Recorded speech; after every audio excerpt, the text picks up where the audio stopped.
We'll always talk about our turtle. We're giving a little bit of time to talk about this display and then maybe start off with the shark. Our ocean view display is, as you've probably realised, the biggest tank in our entire centre, and it holds about 500,000 litres of water. This is half of the water in our entire centre, just in this one tank. We have about 14 sharks on the ground, 3 stingrays, 1 giant green sea turtle, a few other pretty big fish you might have seen come by, and then lots of tropical fish that I can't count. That does mean I cannot talk about every single one of them, so of course, for anyone that does want to know a little bit more that I don't of course give a mention to, I'll be more than happy to chat to you afterwards. Let's start off with the big girl coming by the window here. Hopefully we do see her. If not, I'd probably go to Specsavers. This is the biggest shark in our entire centre. That was Flo.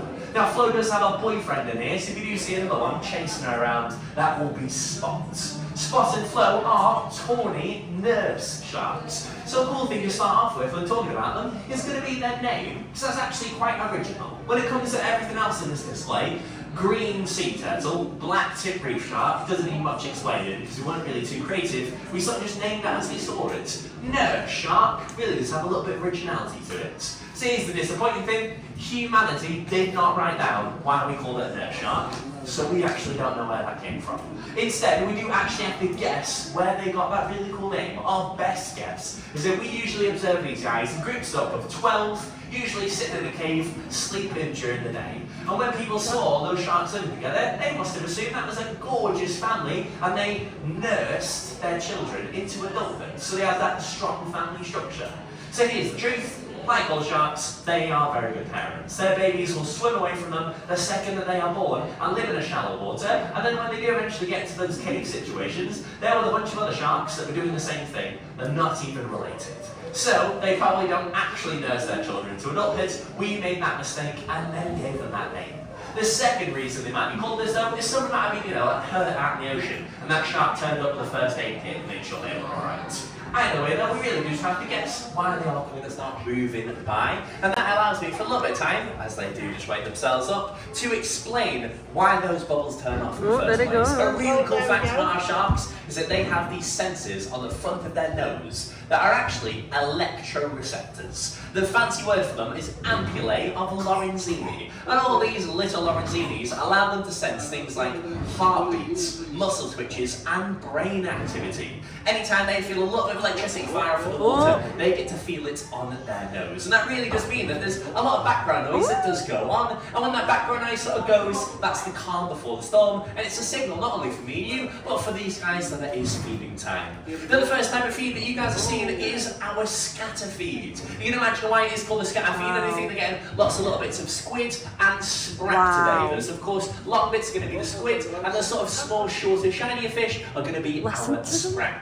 Now there are actually 2 big advantages to the scatter feeds. The first one is that it's really, really fun for our sharks. You can see them absolutely loving it, because you all have different advantages as they do sort of specialise in it off the ground, coming up high, but it's also, as you can see, a great opportunity for some of our little fish to get some as well. Not just a little bit to the scatter, but all the mess that is left over. Some people might even be able to see already all the little flakes of fish floating around in the water. And so after this scatter feed is done, all these wonderful little flagtails and our batfish are going to sneak by and grab all those little remnants too. So the scatter feed is again both for fun, but again also for these amazing little fish like that batfish right there, just grabbing those little bits of food too. So it is a great way to feed these little guys. So to do a little bit of an introduction, there are again about 14 sharks in this display. 8 of them are black tip reef sharks, 2 of them are white tip reef sharks. Their names are Willy and Wonka. We have 2 of these gorgeous dark greys called our southern stingrays, and then a really big grey with a really long tail and that gorgeous spotty pattern. Her name is Sparkle, and she's our southern stingray.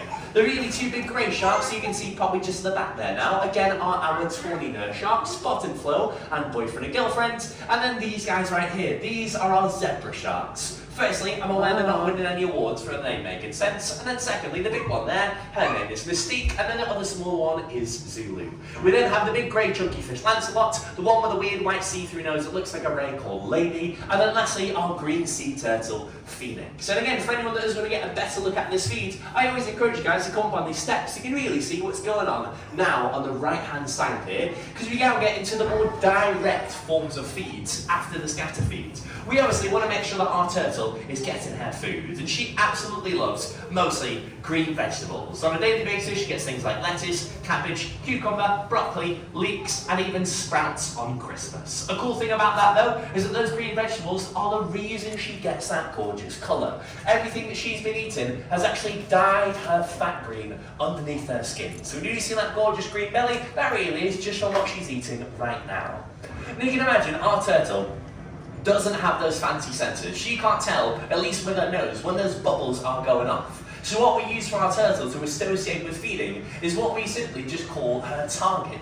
It's white, it's covered in those black striped lines, as you can see, and you just flip it into the water. She has a gorgeous set of eyes and quite a good quality of vision, and when she's naturally tracking her food, she's paying attention to things like shape, colour and movement. That thing's the right shape, the right colour, and it flips in the water with that, of course, normal bit of movement, so she knows that that means food, and that's how we can get her up on that ledge there. She has just now finished her veggies though, so as you can see, she's going to be swimming around and try and nick little bits of fish in the water. Again though, the big advantage for her is those eyes. So you can see she's going to be able to directly find a lot more than the rest of these guys that are really relying on their noses for the most part. The way we do typically feed our turtle, if you just dive down right to the bottom, is with what looks like a litter grabber, and it's because it is a litter grabber. You grab a vegetable, you put it on the end of the stick it in the water, and she just grabs it right off the end. The cute thing to know though is that because our gorgeous turtle does breathe air, she always squirts little jets of water out of her nose with every bite she takes, and I think that's really, really cute. And then when it comes to feeding our sharks, they're going to be getting things like mackerel, haddock, sprat, again those gorgeous bits of squid that you guys saw in the water, and maybe a little bit of herring every now and then. It's like ordering off a menu from a fishmonger's, and feeding them is sort of just like a stick like this, but without the grabber bit on the end. You take the tail of the fish that you're feeding them, you notch it on the end of the stick in the water, and you grab it right off the end, and then again that's the same for our rays. You can see the trend here. How we feed them is really simple. The simpler it is, of course, the less that can really go wrong, and it just guarantees that these guys are getting their food. The credit that really goes to our animal care team that have to make sure all 14 sharks get one fish a day. They have to track not only the genders, the species, mostly just even recognise them by face, and then with a magical mental checklist, make sure they know which ones they've fed. And then on top of all of it, they're doing it in such quick succession that most of these guys, like that black tip right there, while they are chomping down on that fish, don't even have enough time to come back 4 seconds. A final cool thing to look out for is how our rays are getting fed. I didn't mention it is similar to our sharks, but our rays are ground foraging predators, meaning they can really only eat off the ground with that very happy pancake-like body. And so we usually would have to get a pole so long it looked like the Chucker brothers needed to bring it in, and you need to carry it all the way to the bottom of the water so that these, of course, rays can grab it off the ground. Now, picture yourself as a shark and a stick enters the water and it's meant to be for the rays. You can't really tell the difference. So every now and then a shark might need to think it's them, and it causes this awkward sort of cat and mouse sort of chase. So you're just trying to get it to the rays and away from the sharks. So we solved this problem in an amazing fashion. Our rays are now sort of wall foraging predators. If you do see them sort of come off high off the top right here, they're now actually able to eat flat off the wall instead. What I do think is absolutely amazing. It's also a great opportunity to see them catch that fish in their mouth. Rays are probably one of the few things in here, other than a turtle, that don't really even have any teeth. They just have 2 jaw plates. Meaning when they do eat, they're just sort of clamping that food together, and so then eventually they will get it down. But again, it's that great opportunity for a little fish to steal all the remnants. And then eventually this will of course quiet down, and then we always get one more question. If I was to just end it right here, everybody always asks me, why aren't any of the sharks eating any of the little fish in this display? Something that you guys are probably thinking right now. Again, it's something that I will always get asked if I don't bring it up in the first place. And it is actually, when you think about it, a pretty good question. We got some awesome predators in here, and then what would typically be considered for most people to be their prey. There are actually 2 guarantees though that really do just keep this in a gorgeous bit of harmony. The first guarantee is the obvious one. We are feeding them. Again, they get fed every single day, once a day. And naturally, sharks will be eaten once every 1 to 3 weeks in the wild. And you go about as long as 40 days in the wild without a single meal. So when you imagine getting fed every single day, it's an absolute luxury for these sharks. And so, not hungry, they're not really getting that hunting response. But there is a second cool reason that these guys really are so well behaved, and it's because of the type of predator a shark is. They've been on a planet for about 450 million years. For a little bit of perspective, trees have been on our planet for about 200 million years. So they're about twice the age of trees, plus an extra 50 million years on top. And so in all that time, they've become such good predators, you can essentially consider them a lazy predator. We call it an opportunistic predator. If they don't see something that's easy to get, and I mean weak, old, dead, young, ill, sick, then they essentially procrastinate. They don't want to bother chasing everything around because it's a little bit too hard to get. So as you can imagine, everything in here is a healthy adult fish. None of them wearing top hats, none of them say bite me on the side, until the sharks simply go, bit too hard for me, I'm going to wait for the free food to come by. So the final analogy that I want to leave you guys with is picturing you as a hunter-gatherer human being 1,000 years ago living in the woods. If every day I turned up and delivered you KFC, are you going to still keep hunting? Oh, of course you're not, because you get your food absolutely for free. And so that really is exactly why these guys live in that gorgeous bit of harmony as well. Now, as you guys can see, the bubbles have turned back on, and again, I don't want to keep you here all day. I'm sure though some of you might still have some questions, so again, I'm not going anywhere for anyone that would like to chat to me.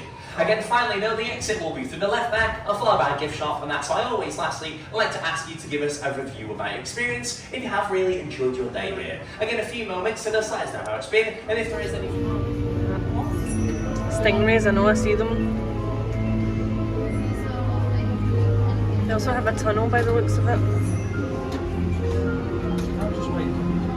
know, I'm just letting him on it. People behind it.